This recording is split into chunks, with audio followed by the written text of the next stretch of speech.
Welcome to Eurovision Kiki. We're a group of three Americans who have absolutely fallen in love with Eurovision. I'm Doug. I'm Katie. And I'm Steven.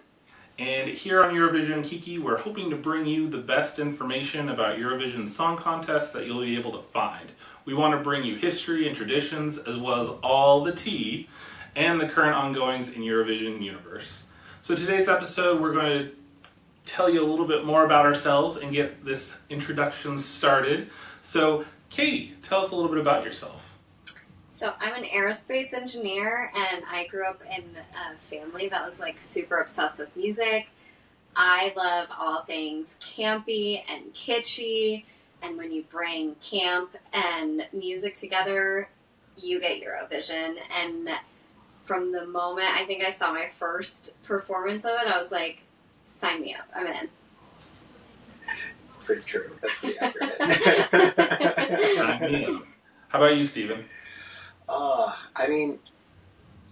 I was vaguely familiar with Eurovision growing up, but it probably wasn't until 2021 when I really began to understand exactly what Eurovision entailed.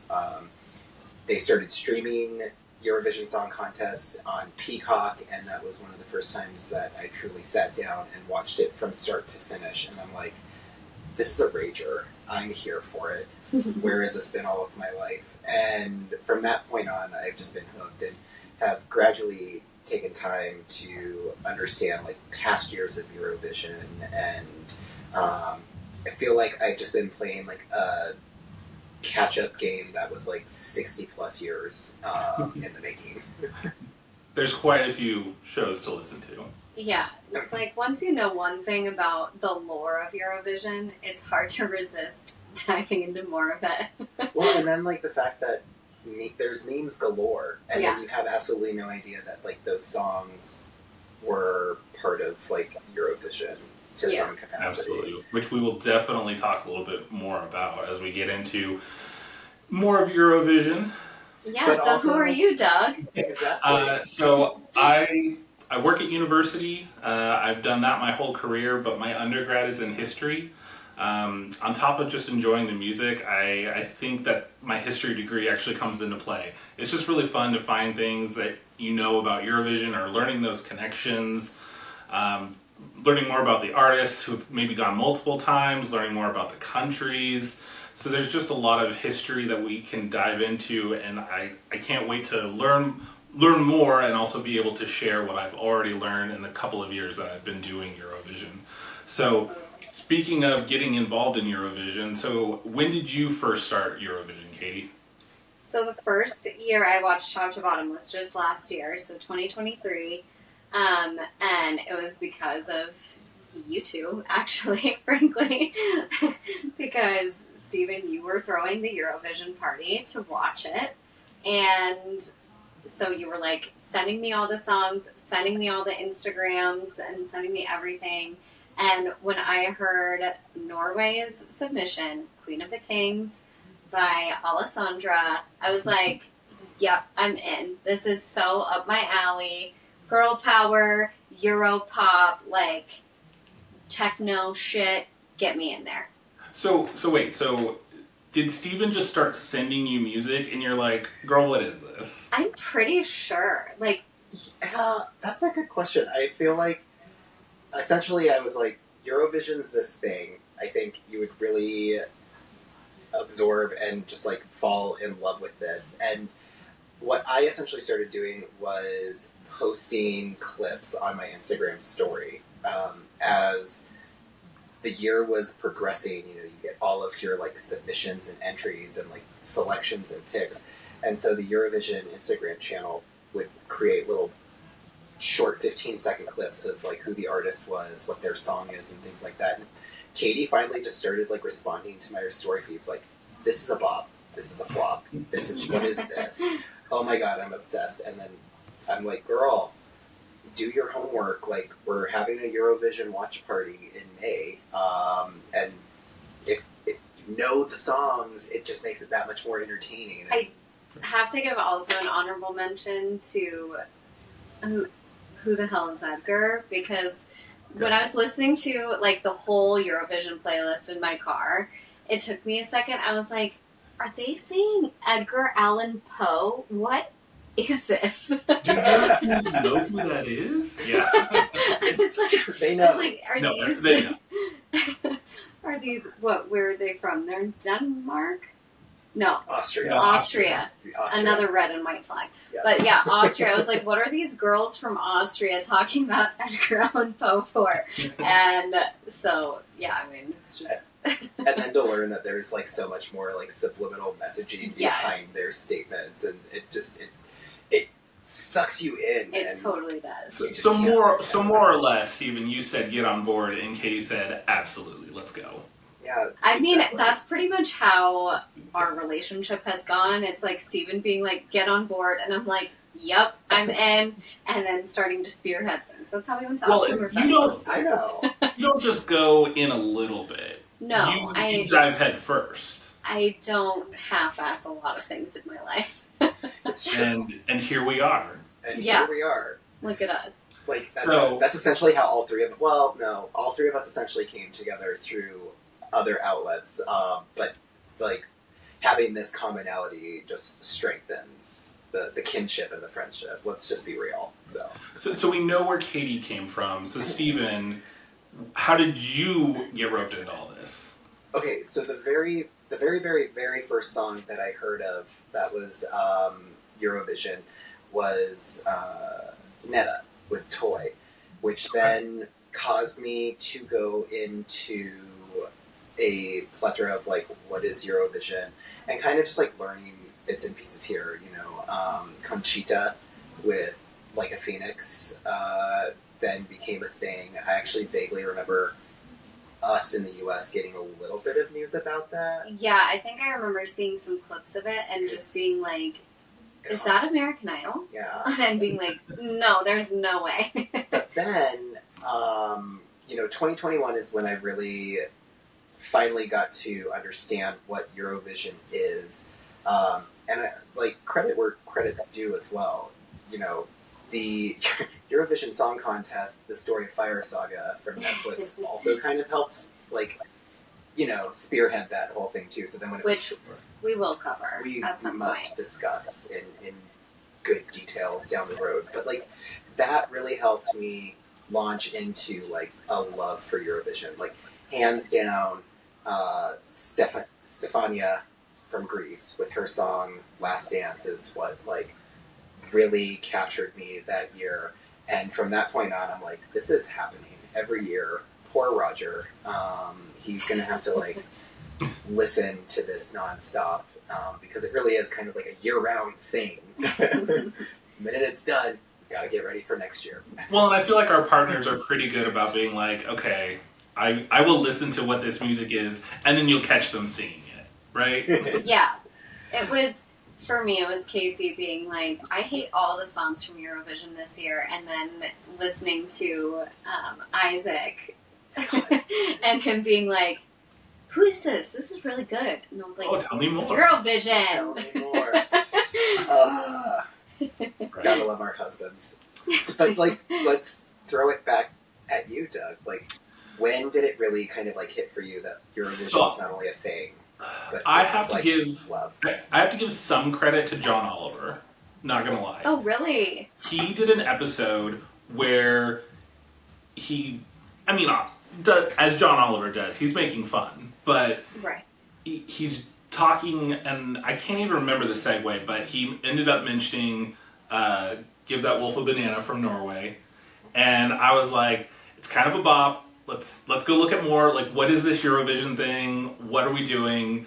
And I couldn't stop. I couldn't stop listening. We watched the semifinals, we watched the finals on Peacock, and so then it's you just get sucked into the world, and that's where it all started, is in 2022 for me. And I do feel like Give That Wolf a Banana being my sort of introduction to Eurovision, but also Die Together from Greece that year, Slow Mo from Spain. There was a lot of awesome songs, and you start every year going, it's not as good as last year, and then 2 months later, you know all the words to every song, and you're like, this is the best year ever.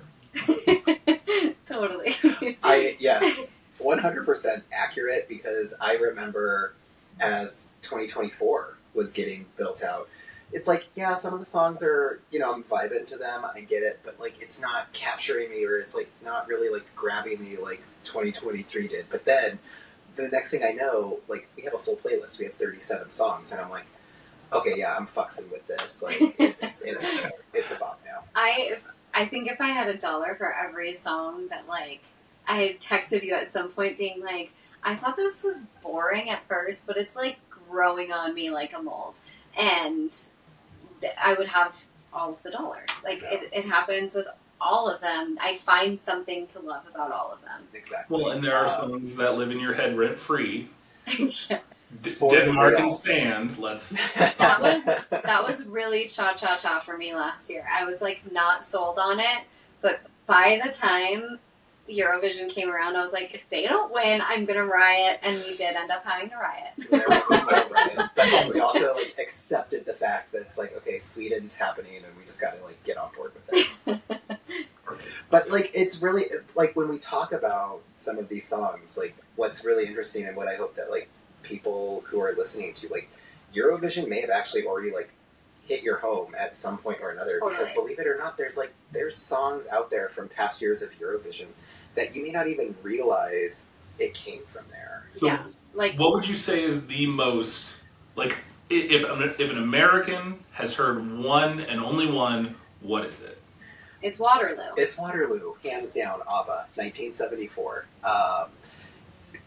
Still to this day, when I like bring that up to people, they're just like, "Oh, I know that song. I didn't know that like ABBA got their career started or launched because of Eurovision." And it's like, yeah, boo, like it happened. Like this is what really got them world recognition. And that one cuts across generations, because like my parents were like, "Oh, no way!" Like they know a song from Eurovision. Right. My father-in-law knows a song from Eurovision, and he probably knows like 4 songs. So, and it's definitely you might not know what Eurovision is, right. But as soon as I tell you the song, you're going to be able to connect the dots. Exactly. I mean, are there any others that like people would know that it's a household name? They are a household name, but then you actually find out like, holy shit, they got it going because of Eurovision. Well, I think the ooh ah just a little bit back in 1996 from the UK. I feel like you maybe that's not a song that you hear commonly, but you've heard it at some point. I mean, we're millennials. That I grew up with that song. Yeah. So like, it was really a big aha moment for me realizing that one. Any others that come to your mind, Kate? I'd say not song in particular, but artist, Celine Dion. The Celine Dion. Celine. Who is not Swiss, but represented Switzerland in 1988. But French Canadian, can't French Canadians just like decide they're European one day? I think. I decided I'm European, so like, why not?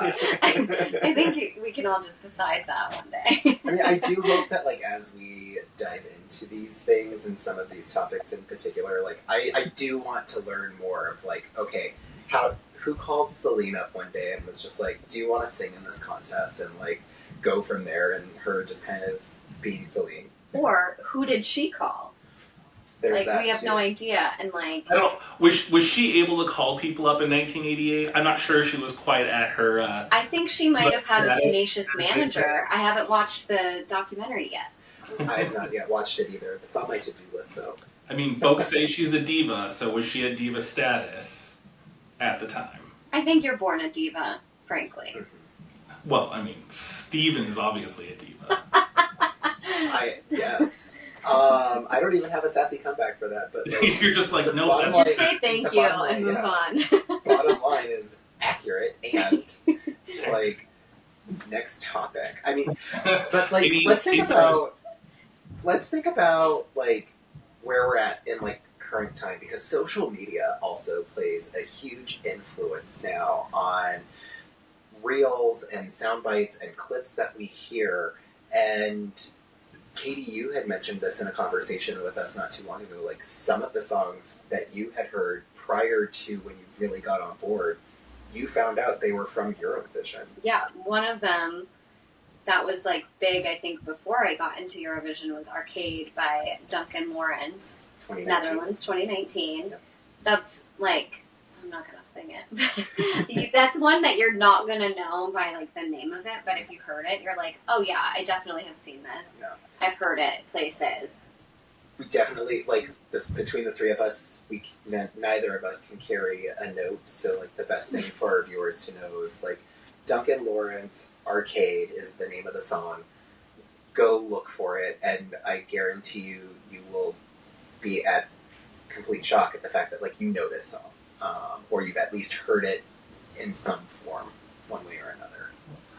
The one for me that really shocked me that was Eurovision was Toy by Netta. I know we've mentioned that one already, but it comes across the Spotify playlist and you're like, oh, I haven't heard this one before. And I suddenly find out it was a winner of Eurovision. What? Mm-hmm.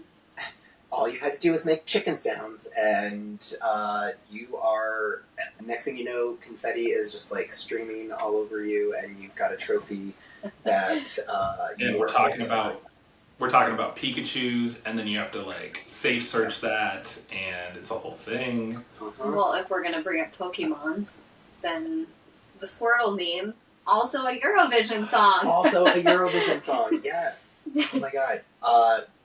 Remind me again who sang that.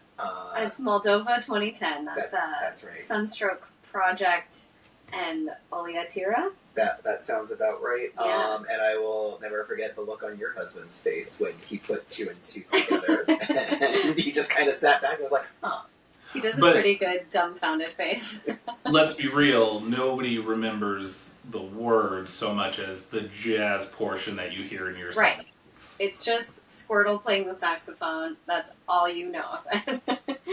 Safe search that, too. Oh, jeez. Oh, my God. So, Eurovision, quite popular around the world. Most Europeans have probably heard of this. Have Americans heard of it? It's getting there. We're getting But there. it's big. So, Yeah. just How big is it? for comparison, it's bigger than the Super Bowl. The Super Bowl in 2024 had 202.4 million viewers, making it the most watched Super Bowl. In comparison, Eurovision 2016 had 204 million people watching. So Eurovision is watched more than the Super Bowl. I mean, it's essentially the Super Bowl of European music. Well, I also describe it as like a European music Olympics. Like, it's not just, I mean, it's one event because it's music, but it is international, and I mean, well, it's Europe and Israel and Australia. And a couple of other, like, random countries that are not necessarily European. But regardless, it's just a hodgepodge of amazingness. It's the best way I can describe it. Yeah, for sure. And the number of countries that participates fluctuates from year to year. This past year we had 37 countries. Back in the 2010s, I believe they reached a maximum of 43 at one point. So it's not just a couple of countries. It's a lot of people watching. It's a lot of people. And I think 2022 had 39 or 40. Yeah. And so the number always fluctuates, but I think it's safe to say that you will always get at least 30 plus, at least from this point. In like, yeah, the modern era. In the modern era. Would love to see that number go up more, but that, yeah, save that for another episode, I guess. Mm-hmm. Yeah, we will definitely talk more about who's in, who's out, who's on the fence. So Doug, with a couple of minutes left on our episode, what can folks look forward to as we really start trying to build this out and get folks to find interest in all things Eurovision with us. What's going to get them to join our Kiki? Well, I think it's going to be trying to bring in everybody together. We want this to be for everyone. So we want to dive into the history for the folks that have been around for years and help them find those historical connections and learning more. But we also want to keep it open. We want the folks who are brand new to enjoy finding out about Eurovision for the very first time, understanding what it's all about. Absolutely.